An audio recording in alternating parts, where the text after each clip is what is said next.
നല്ല ആളാ. ഇതുവരെ എണീറ്റിട്ടില്ല. നീ ഞായറാഴ്ച ഇപ്പോൾ 8 മണിക്ക് എനിക്കാന്ന് പറഞ്ഞാ 8:30. വിളിച്ചോക്കാം.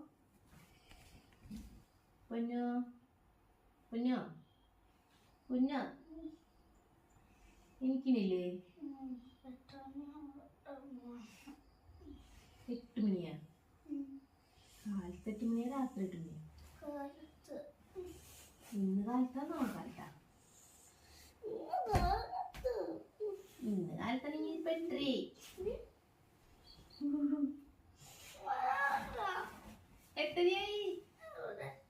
ബ്ലോക്കിൽ നോക്കി. എനിക്ക് 1/2 മണിക്കൂർ ഓൾറെഡി കഴിഞ്ഞു.